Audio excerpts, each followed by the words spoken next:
This episode is brought to you by Pepsi Wild Cherry. Pepsi Wild Cherry is bursting with delicious cherry flavor and a sweet, crisp taste that gives you more to go wild for. Getting wild may look different these days, but whether it's opting for a solo Friday binge watch or a big night out, everyone can indulge in their wild side with Pepsi Wild Cherry. Also available in Zero Sugar. So grab a Pepsi Wild Cherry and get wild. Sports Social, now on the Sports Social Podcast Network. Hi Rugby Pod fans, I'm Brett McKay. How's it? I'm Harry Jane. We've launched a brand new show called the 8-9 Combo Rugby Podcast, which you can listen to right now on the Sports Social Podcast Network. We wanted to start our new pod really big, so we went ahead in our first episode and got the chairman of World Rugby, the legendary Bill Bohan. Really excited about the women's game. The fastest part of our sport. Six Nations game between England and France. 50,000 people. If you love great rugby chats like we do, check out the 8-9 Combo Rugby Podcast now and every week wherever you get your podcasts.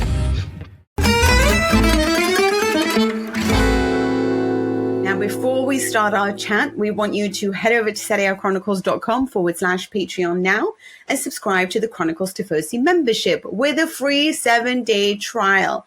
Get priority access to every episode and voice note before the rest of the world. Plus, no ads and bonus Patreon-only exclusive episodes and video episodes. Also, be sure to join the new chat community in the Patreon app and chat with fellow subscribers. Hey gang, little solo podcast / voice note thing from Nicky here on the midweek games. Yeah, lots to say actually, isn't there, after some interesting, sometimes eyebrow-raising results, starting in the obvious place, Lazio beating Bayern Munich. What a shock.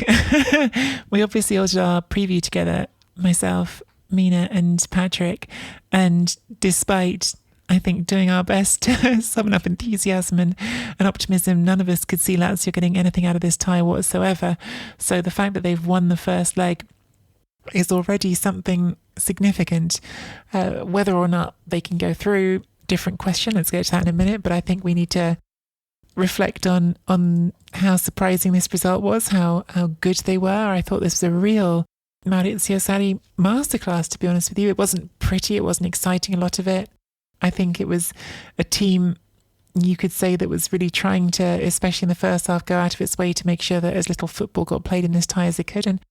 And frankly, that makes sense, right? Lazio are 8th in the Serie A table. They're not a team that thinks it can stand toe-to-toe with Bayern Munich. And for all Bayern's troubles and coming off their disastrous result against Leverkusen, I think that was entirely reasonable and pragmatic and sensible. Just simply being frank about it when you look at the technical level of the front end of that Bayern team, with Harry Kane, with Sané, with Musiala, with Goretzka and Kimmich behind them. Lazio don't have that absolute quality in their team, but they defended really intelligently, constantly flowing in unison together and forcing Bayern time and time again out into those wide spaces where they weren't that comfortable, forcing them to play those sorts of unproductive balls into the box. And look, with a centre forward like Kane, that can work, but I think it was as good a chance as you had in this game of containing the threat of a team that otherwise might have overwhelmed you. And then obviously the second half, they'd shown that little spark of threat already, hadn't they, with Isaacson going through. And it's an interesting conversation that came up actually just this morning on the Football Weekly podcast, because I was thinking back to a previous Football Weekly podcast where Max Rashner talked about how much more tiring. By the way, sorry for that hacking noise in the background. That's just a dog just hacking in the background.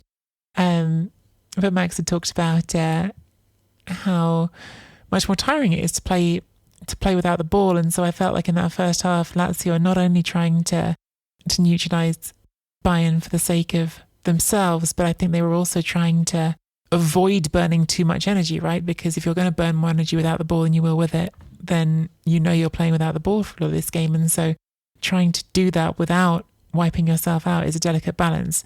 By the end of the game, I think I should double check that. I'm sure I saw a statistic about how much ground had been covered, and Lazio had covered a good amount, but I don't have that in front of me, so don't take that as gospel. But I thought that they actually started to find those opportunities as the game progressed, because they hadn't overdone it in that first half. They'd kept enough in the tank to find those opportunities in the second half to start stretching the pitch.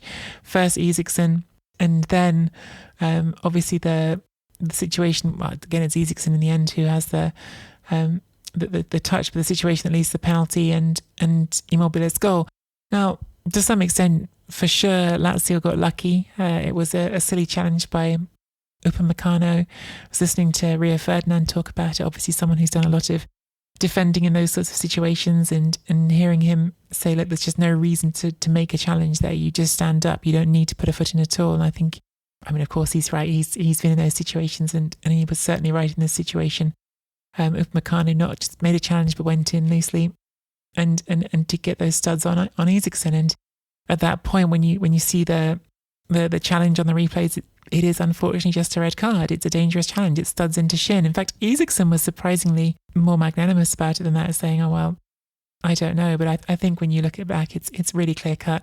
I thought it was all of this sort of whole moment is really so many little fascinating narratives in it, because actually listening to Ciro Immobile talk about the penalty as well afterwards is really fascinating.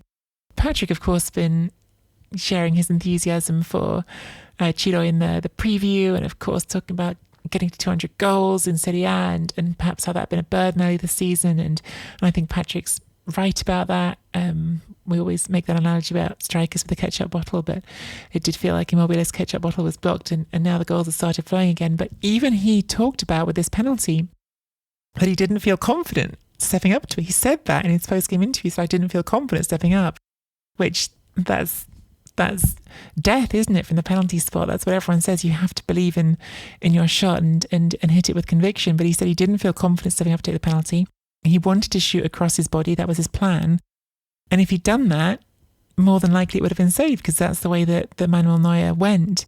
But he saw Neuer move first. And so he said he saw Neuer move, and once Neuer was already moving, it became easy. Then he could just slot it into the other corner. So fascinating little, I think, window into the psychology. Sorry, I've overused the word fascinating in that sentence. It's late. I'm tired, just on a broadcast on Stan. Really revealing, let's go with that, insight into a striker's psychology in that moment, and the fragility of confidence, and how even when we draw up these narratives about, oh, he's scoring goals now and he's confident, perhaps it isn't always as clear-cut as we think. But Neuer gave him that tell, and like a good poker player, he read the tell and took advantage of it. And then perhaps Lazio didn't do enough to take more advantage. Certainly Maurizio Sarri afterwards seemed frustrated in his post-game interview, saying, oh, we should have gone for another. And I think he may well prove to be right, because we've seen it in this tournament already. We see it in the league. Lazio at home are a different animal to Lazio away from home. They have been very good defensively at the Stadio Olimpico. Likewise, Bayern Munich are going to be a different animal in front of their own fans.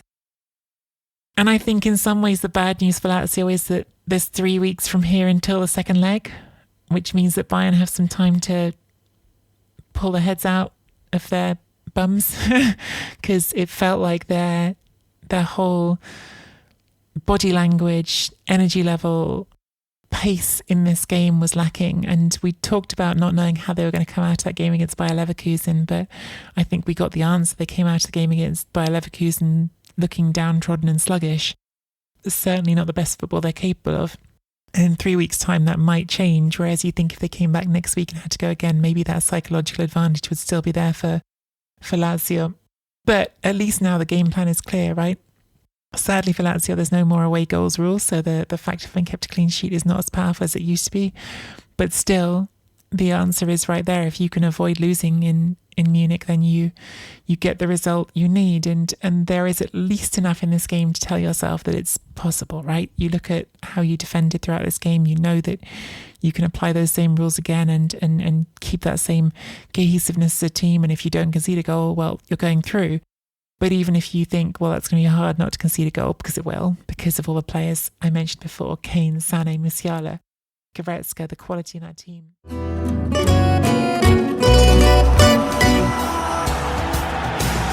Lazio, grande Lazio, che se non va, 11